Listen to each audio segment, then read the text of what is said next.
nakikita. Tignan mo yun, yung ano niya. Sino ba yan? Yung pangalan niya. Isang batalyon.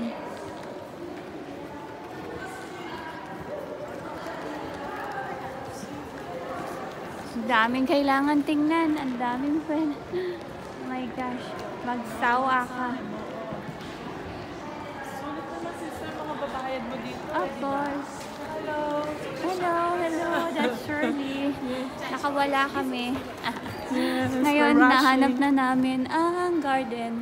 So, ito. There's still loads of things before the garden.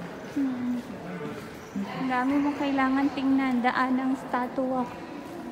At least may mga damit na to. Yung nandun kahapon sa Louvre, mga kahubad eh. Kita yung pototo eh. Oh, diba? Kasi mga ancient, sila, Romans yung kahapon. Ito naman, mga French na to. Mga French na to. King and queen, soldier, commander. Diba? Yes, so, they are well-dressed now. Oo. Diba? Very Maganda na elegant, yung palasyo yes. nila. Mga arte. O, tignan mo ito, maraming kinain pa sister.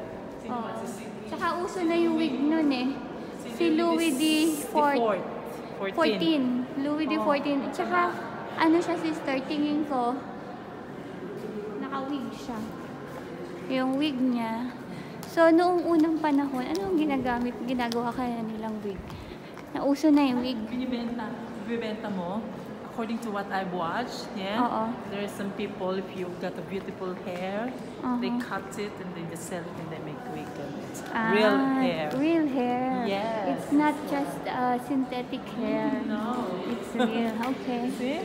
Oo, for Very sure. informative. Oo. Tapos yung mga girls nun, di ba? Talaga nagpapahaba sila ng buhok. Pati Siguro ngipin, gumagamit sister, pati ng... ngipin. Oh, anong Really, ginagawa? Pag magandang ngipin mo, wala kang pera, pabunot mo yun, bibenta mo. Yun ang ginagawa nilang pustiso. O, di ba?